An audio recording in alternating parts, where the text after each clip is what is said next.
Imagine finding out that something you do every single week in your own kitchen, you do specifically because you are trying to be practical, trying to save money, trying not to waste food, is quietly and systematically creating the conditions for one of the deadliest cancers in the human body. Without you knowing, does that sound extreme? Unfortunately, it is not. There is a habit that hundreds of millions of people repeat every week without a second thought: reheating leftovers.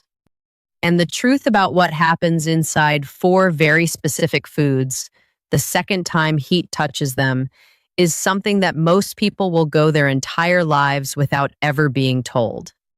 In the next few minutes, I am going to show you exactly which four foods are the most dangerous to reheat, what they are chemically turning into inside your body when you press that button, and why that transformation connects directly to one of the cancers with the lowest survival rates in all of modern medicine, pancreatic cancer. I am Dr. Lauren Hayes, and I am going to tell you something today that I believe every single person who cooks at home deserves to know. Because I have sat across from too many patients who received a devastating diagnosis and looked at me and asked, "Why did nobody warn me about this sooner?" I am done staying quiet. Now, here is what you need to understand before we begin. Your pancreas never warns you. It does not hurt when it is being damaged. It does not swell.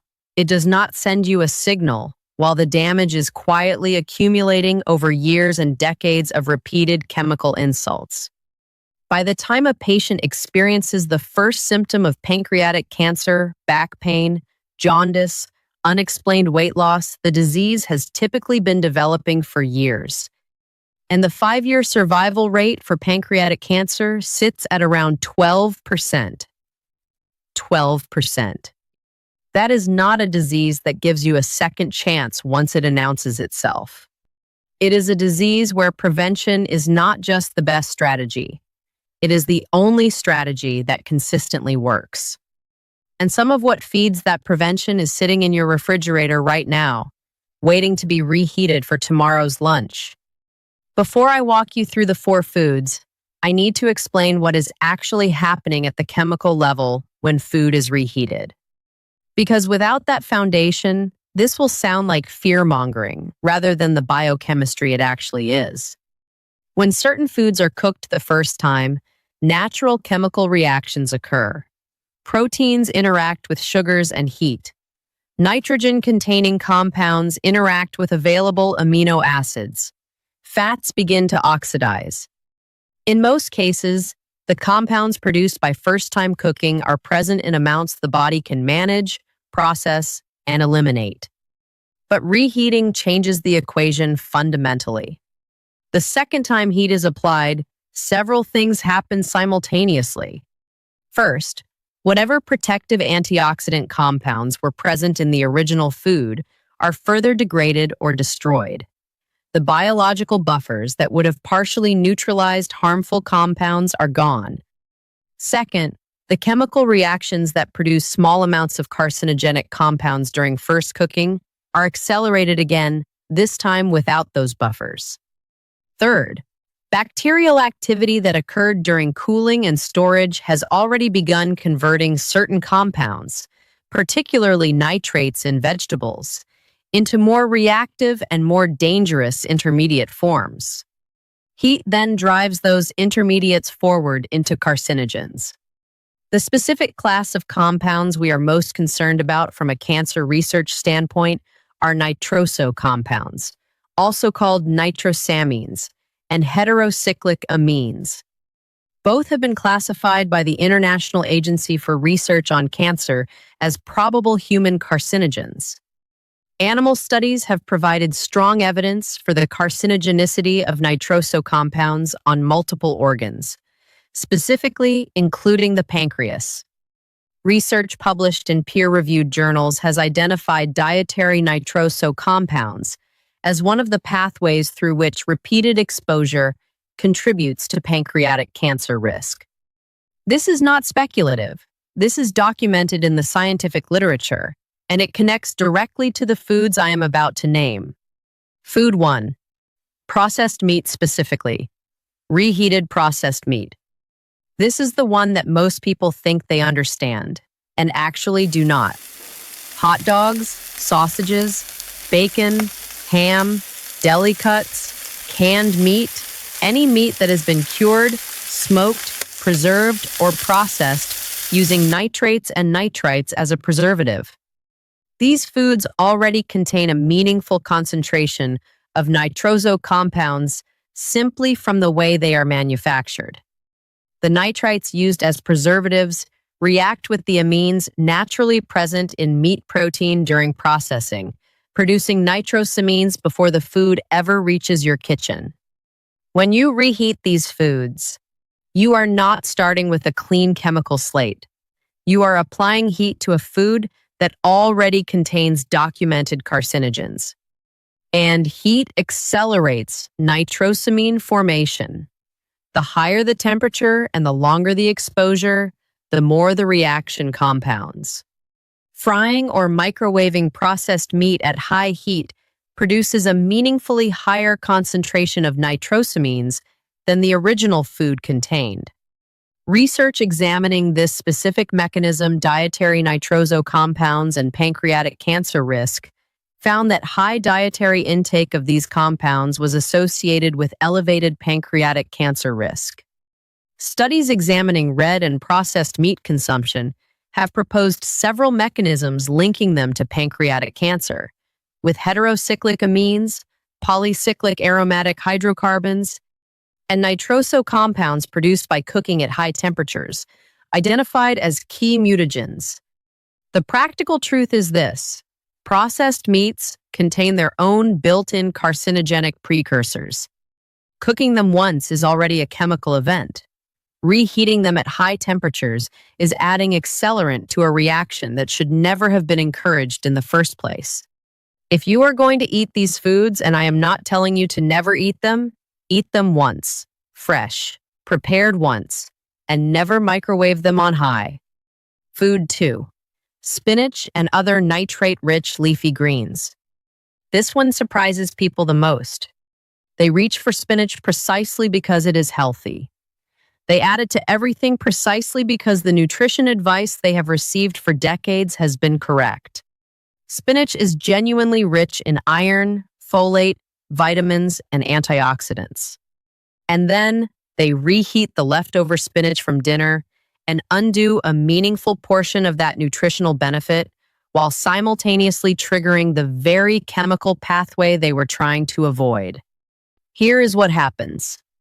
Spinach contains naturally occurring nitrates, compounds that, in fresh spinach, are entirely benign and even beneficial for blood pressure and cardiovascular function. When spinach is cooked and then allowed to cool and sit, even in the refrigerator, bacterial activity and enzymatic reactions within the cooked vegetable begin converting those nitrates into nitrites. This conversion happens continuously during storage. The longer the cooked spinach sits, the more nitrite it contains. When you reheat it, two things happen. The heat drives further nitrite formation, and the heat also drives a reaction between those nitrites and the amino acids present in the spinach producing nitrosamines. A study published in the journal Foods specifically warned against storing boiled spinach for more than 12 hours at room temperature, precisely because of this direct nitrate to nitrosamine conversion pathway. The same applies to other high nitrate vegetables: celery, beetroot, kale, and carrots. Celery, in particular, contains extremely high concentrations of nitrates. When celery is cooked into soups and stews and then reheated repeatedly, as happens constantly in home cooking, each reheating cycle drives the nitrate to nitrite to nitrosamine conversion. Further, the World Health Organization's International Agency for Research on Cancer confirmed that nitrosamines in food are established carcinogens linked to gastrointestinal and pancreatic cancers. The irony is precise. The vegetable you are reheating specifically because it is healthy is chemically transforming into something that works against the very protection it was supposed to provide. The safest approach is straightforward. Cook spinach and leafy greens fresh, in the quantity you will eat immediately. If you have leftover cooked spinach, eat it cold in a salad the next day, rather than reheating it. Cold does not drive the nitrosamine forming reaction. Heat does. If you have made it this far, you are clearly invested in this. You want to see what comes next. But most viewers enjoy this content and scroll away without subscribing, and then they miss everything that follows. If this video means something to you, if knowing these 4 foods changes how you cook this week, tap subscribe. It takes 1 second. If not, you will probably forget this channel exists and miss a lot of important conversations ahead. Now, let us continue. Because the third food is the one most people already suspect is dangerous, but for the wrong reason entirely. Food 3. Cooking oils, specifically reheating oils that have already been heated once. Most people understand vaguely that oil reuse is not ideal. What most people do not understand is the specific chemistry of why and how that chemistry connects to cancer risk. When a cooking oil, particularly a polyunsaturated oil like sunflower, corn, soybean, or canola, is heated to cooking temperature, a process called lipid peroxidation begins. The double bonds in polyunsaturated fatty acids react with oxygen and heat to produce a cascade of oxidized compounds, aldehydes, particularly acrolein, and 4-hydroxynonenal polycyclic aromatic hydrocarbons, and acrylamide in the presence of starchy foods. These compounds are genotoxic, meaning they cause direct damage to DNA. When that oil is reheated, or when food fried or cooked in that oil is reheated, the oxidation process continues from where it left off. Each additional exposure to heat compounds the damage. The smoke point, the temperature at which an oil begins to visibly break down, lowers with each use, meaning the oil reaches its toxic breakdown threshold faster and at lower temperatures with each reheating cycle. The concentration of aldehydes and PAHs increases with each heating.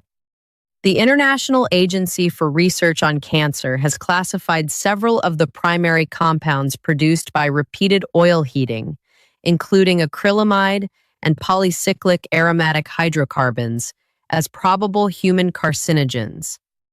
Research examining the formation of heterocyclic amines, PAHs, and acrylamide in cooked foods has found that temperature and cooking duration are the primary determinants of how much of these compounds are produced. Every time you reheat fried foods, fries, fried chicken, anything cooked in oil, you are applying additional heat to a food that was already sitting in oil that had undergone at least one prior oxidation cycle. The specific additional risk with reheating fried foods, rather than simply frying at high temperatures, is this. When fried food is reheated, particularly in a microwave, the surface temperature becomes uneven. Some areas of the food are scorched at very high temperatures, while others barely warm.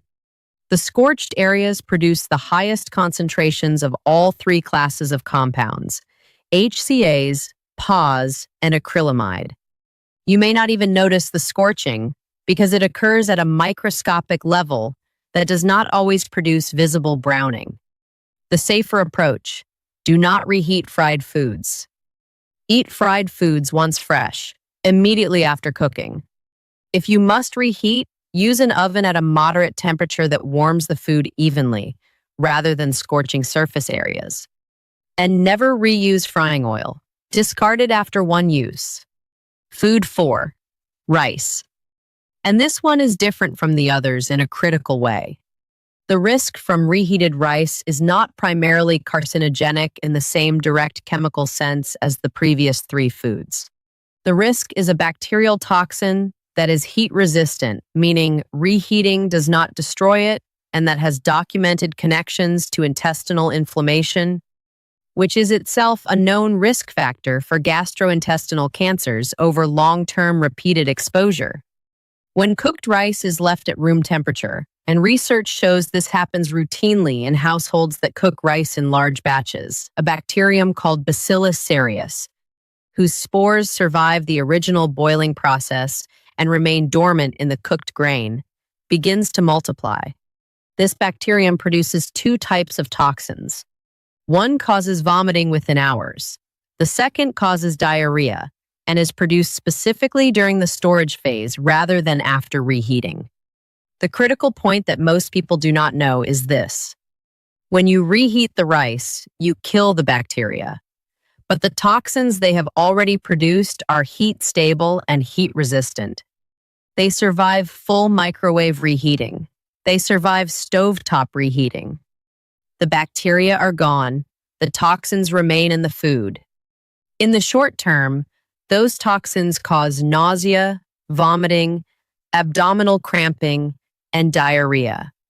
Unpleasant, but survivable.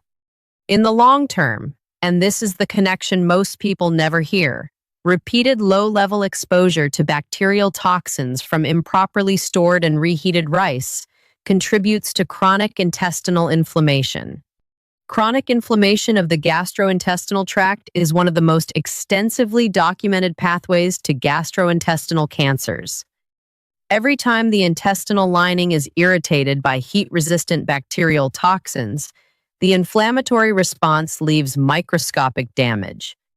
Over years and decades of weekly exposure, that accumulated damage creates the cellular environment in which cancer can develop. This is not hypothetical. The connection between chronic intestinal inflammation and gastrointestinal cancers is one of the most replicated findings in cancer epidemiology. The protocol for rice is specific and simple. After cooking, cool rice quickly within 1 hour and refrigerate it. The rapid cooling prevents the temperature from staying in the bacterial growth range long enough for significant toxin production. Store refrigerated for no more than 24 hours. When reheating, reheat once only. Ensure it reaches steaming hot temperature throughout, not just warm in the center. And never reheat rice a second time. Cook rice in smaller quantities so there is less left over. If you routinely cook rice in large batches to save time, change that habit. The time saved is not worth the cumulative risk of weekly bacterial toxin exposure across decades. Let me bring this together because I want you leaving this video with a clear, specific picture. Not anxiety, but information. 4 foods, 4 distinct mechanisms, 1 unifying principle. Reheated processed meats produce nitrosamines, nitroso compounds, that research has specifically linked to pancreatic cancer development and that the IARC classifies as probable human carcinogens. Reheated spinach and nitrate-rich leafy greens convert their naturally occurring nitrates into nitrites and then into nitrosamines through a heat-driven reaction that is completely preventable by simply eating them cold or cooking them fresh. Reheated cooking oils in fried foods produce an accumulating load of aldehydes, polycyclic aromatic hydrocarbons, and acrylamide genotoxic compounds that damage DNA directly, with each additional heating cycle compounding the previous one.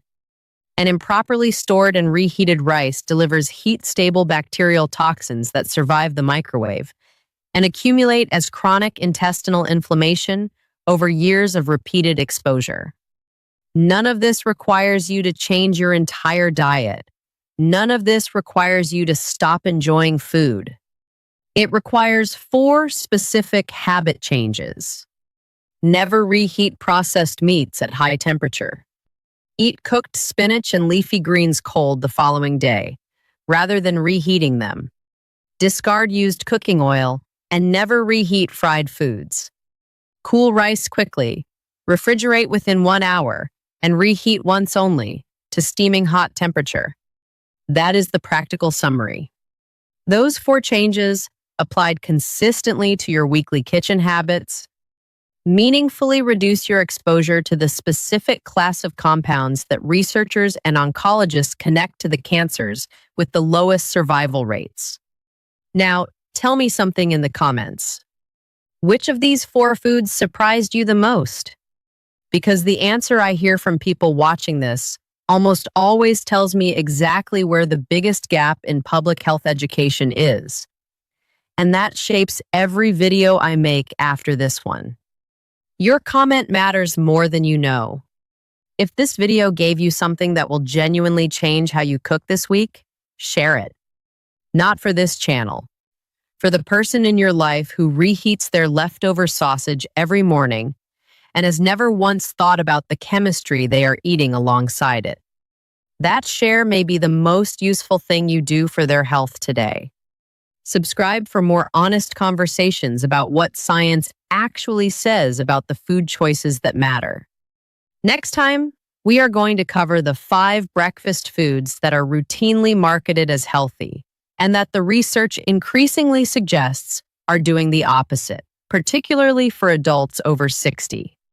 One final and important thing. Everything I have shared today is based on published biochemistry, food science research, and the documented work of international cancer research organizations. This is educational information, not personal medical advice for your situation. The connection between dietary carcinogens and cancer risk is well established in the research literature. But cancer is complex, and individual risk depends on many factors I do not know about you. If you have concerns about cancer risk or your diet, please have that conversation with your own physician who knows your history. I am Dr. Lauren Hayes. Protect your health with the information your kitchen never came with.